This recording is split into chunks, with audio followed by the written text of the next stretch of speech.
آمین۔ یہ ہونا چاہیے اسلامی زندگی۔ اس نوجوان لڑکی نے اپنی آنکھوں کو نکالا، اور یہ کون خواجہ حسن بصری ہے آگے بات چلے گی تو بتاؤں گا انشاءاللہ۔ اپنی آنکھوں کو نکالا اور ایک پرچہ لکھا اور اس بوڑھی ضعیفہ کو دیا اور کہا بصرہ کے بازار میں فلاں جگہ پر ایک نوجوان لڑکا کھڑا، اس کو جا کر کے دے دینا۔ اب یہ بوڑھی ضعیفہ وہاں سے اس نوجوان لڑکی کے گھر سے نکلتی ہے اور گھر سے نکلنے کے بعد بصرہ کے بازار میں پہنچی، اور پہنچنے کے بعد نوجوان حضرت خواجہ حسن بصری ہیں، ابھی داڑھی کے بال بھی نہیں نکلے ہیں، ابھی مونچھوں کے بال بھی نہیں نکلے ہیں۔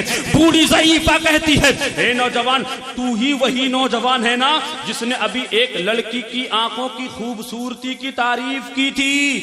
ہاں جی میں ہوں۔ کہا لے، اس نوجوان لڑکی نے تیرے لیے تحفہ بھیجا ہے، تیرے لیے کوئی نظر پیش کی ہے۔ حضرت خواجہ حسن بصری من ہی من میں سوچ رہے ہیں، من ہی من میں لڈو پھوٹ رہے ہیں، یہ کیا معاملہ ہے؟ پہلی ملاقات ہی میں اور ابھی سے تحفے پیش کیے جانے لگے۔ ہاتھ میں جب برتن لیا، اوپر سے جب کپڑا ہٹایا تو کٹی ہوئی آنکھیں رکی ہوئی تھی۔ خواجہ حسن بصری کی آنکھیں پھٹی کی پھٹی رہ گئی، حیرت میں پڑ جاتے ہیں، اور پڑ جانے کے بعد برابر میں جو کاغذ کا ٹکڑا تھا اس ٹکڑے کو اٹھاتے ہیں، اور ٹکڑے پہ لکھا ہوا تھا، اے نوجوان، میں اپنے شریر کے اندر، اس نوجوان بیٹی نے لکھا تھا، میں اپنے جسم کے تمام اعضاء، جسم کے تمام حصے کے اندر، تمام جسمانی حصوں میں کوئی ایسا حصہ اپنے اندر رکھنا گوارا نہیں کروں گی جس کی وجہ سے میرا جسم کا کوئی حصہ خلاف شرع چلنے پر مجبور ہو جائے۔ تجھے میری آنکھیں پسند آئی، میں نے تجھے اپنی آنکھوں کو پیش کر دیا ہے، اب تو خدا سے ڈر، اب تو خدا کا دل میں خوف پیدا کر، ایسی حرکت اب کسی اور لڑکی کے ساتھ مت کرنا۔ حیرت میں پڑ جاتے ہیں، تھر تھر کانپنے لگتے ہیں، میرے مولا یہ کیا معاملہ ہے؟ ایک ذرا سی غلطی، ذرا سی کوتاہی کی وجہ سے، میری وجہ سے ایک نوجوان لڑکی کی آنکھیں جا چکی ہیں، وہ نابینا ہو چکی ہے، میری وجہ سے اس نے اپنی آنکھوں کو ختم کر دیا ہے۔ حیرت میں پڑ جاتے ہیں، شام کو اپنے گھر پر پہنچتے ہیں، کروٹیں لے رہے ہیں، نیند اڑ چکی ہے، بے چینیاں اور بے قراریوں نے جنم لے لیا ہے، کروٹوں پہ کروٹیں بدل رہے ہیں، مگر نیند ہے کہ نام آنے کا نام ہی نہیں لے رہی ہے۔ حیرت میں پڑ جاتے ہیں، یہ سوچ سوچ کے نیند ان سے کوسوں دور بھاگ رہی تھی۔ اے ابو خواجہ حسن بصری، یہ تم نے کیا کیا؟ تمہاری ذرا سی کوتاہی کی وجہ سے ایک نوجوان لڑکی کی آنکھیں جا چکی ہیں، اور تم ہو کہ تمہارے اندر خدا کا ڈر پیدا نہیں ہو رہا ہے۔ کسی طریقے سے خواجہ حسن بصری نے کروٹیں بدل بدل کے اپنی شب گزاری۔ صبح کا سورج نمودار ہوتا ہے، سردی کا موسم ہے، اسی لڑکی کے محلے میں جاتے ہیں تو کیا دیکھتے ہیں؟ پورا محلہ ایک جگہ جمع ہے، سارے لوگ وہاں پر بھیڑ لگی ہوئی ہے۔ حضرت خواجہ حسن بصری نے ایک نوجوان سے پوچھا، بھائی جان یہ سب لوگ یہاں پر کیوں اکٹھے ہوئے ہیں؟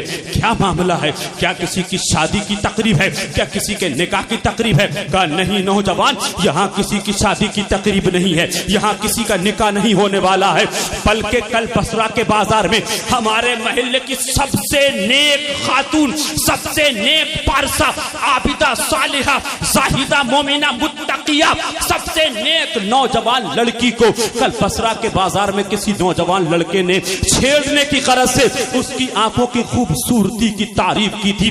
کل اس نوجوان بیٹی نے اپنی آنکھوں کو نکال کر کے بصرہ کے اس نوجوان کو جو بازار میں کھڑے ہو کر کے جس نے اس کی آنکھوں کی تعریف کی تھی اس کی بارگاہ میں پیش کر دیا ہے، لیکن شدت درد کی وجہ سے درد حد سے زیادہ بڑھ گیا تھا، جس کی وجہ سے وہ اپنے درد کو برداشت نہ کر سکی، اور آج ہی صبح صادق سے پہلے اس کی روح قفس انصری سے پرواز کر چکی ہے، وہ دنیا سے رحلت کر چکی ہے، اس کا انتقال ہو چکا ہے۔ اب حضرت خواجہ حسن بصری پہلے ہی سے بے چین اور بے قرار تھے، پہلے ہی ان کی نیندیں اڑ چکی تھی۔ اب جب یہ سنتے ہیں کہ میری وجہ سے ابھی تو ایک لڑکی کی آنکھیں گئی تھی، اب ذرا سی کوتاہی کی وجہ سے اس نوجوان لڑکی کی روح بھی نکل چکی، میری وجہ سے اس کی آنکھ چلی گئی، میری وجہ سے اس کی جان چلی گئی، اللہ کی بارگاہ میں دل ہی دل میں ڈرتے ہوئے دعا کرتے، میرے مولا میری غلطی جو مجھ سے سرزد ہو گئی ہے اس کو درگزر فرما دے،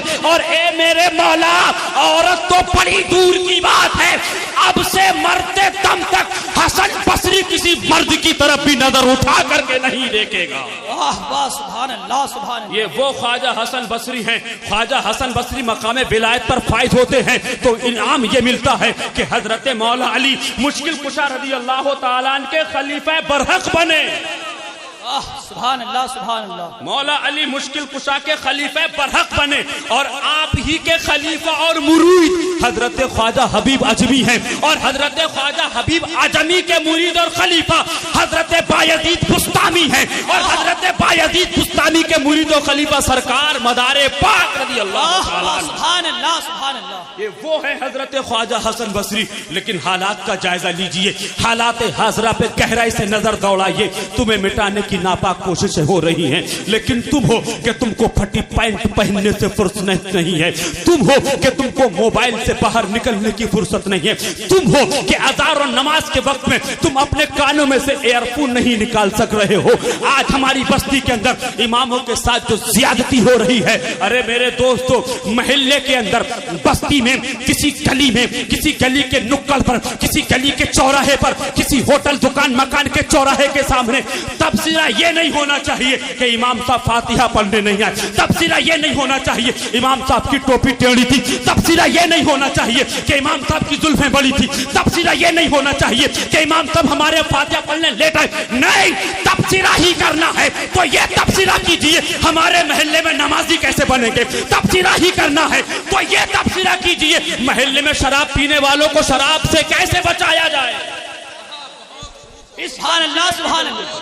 بے شک، بالکل اس تبصرے کی ضرورت ہے، بے شک، تبصرہ بے شک۔ کرنا ہے۔ ارے اماموں کا بڑا احسان ہے، علماء کا بڑا احسان ہے، اور وہ لوگ غور سے سنیں، کان کھول کے سنیں جو بلا وجہ اماموں کے پیچھے زیادتی کرنے کے لیے کمر باندھ کے تیار ہو جاتے ہیں، اماموں کے پیچھے ناجائز خرافاتیں نکالتے ہیں۔ میرا چیلنج ہے، اماں کا دودھ پیا ہو تو بغیر امام کے، بغیر علماء کے کوئی ایک آدمی زندگی گزار کے دکھا دے، بے شک بے شک۔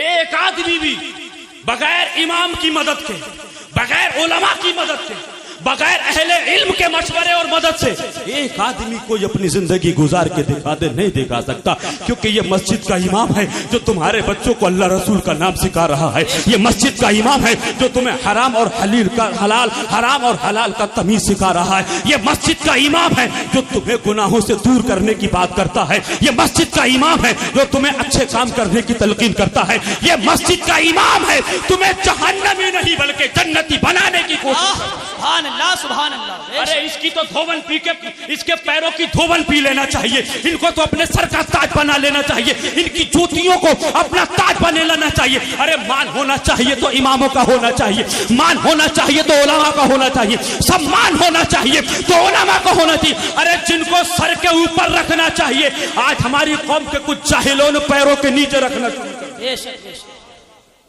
یا ایھا الذین آمنوا اطیعوا اللہ، ایمان والو اللہ تعالیٰ کی اور اس کے رسول کی اطاعت کرو، ولا تبطلوا اعمالکم، اپنے اعمال کو خراب مت کرو۔ اعمال کو خراب کرنے کا مطلب آپ جانتے ہو، نماز بھی پڑھتے ہیں مسجد کے امام کے پیچھے اور پھر اس کی چغلی بھی کرتے ہیں، تو پھر یہ اعمال کا خراب کرنا ہوا کہ نہیں؟ نماز بھی پڑھتے ہیں، غیبت کا بازار بھی گرم کر رہے ہیں، نماز بھی پڑھتے ہیں، امام کی چغلی بھی کرتے ہیں، نماز بھی پڑھتے ہیں، امام کی برائی بھی کرتے ہیں، نماز بھی پڑھتے ہیں، دو بھائیوں کو آپس میں لڑوانے کی بھی کوشش کرتے ہیں، نماز بھی پڑھتے ہیں، ڈنڈیاں مار مار کے لکھپتی بننے کی بھی کوشش کرتے ہیں، نماز بھی پڑھ رہے ہیں، سود اور بیاج کا کاروبار بھی کر رہے ہیں، نماز بھی پڑھ رہے ہیں، حرام کو بڑی تیزی کے ساتھ پیٹ میں بھر رہے ہیں۔ اے دوستو یاد رکھنا، حرام کمائی کا ایک لقمہ کھانے سے اللہ تعالیٰ 40 دن تک اس کی عبادت کو اپنی بارگاہ میں قبول نہیں کرتا۔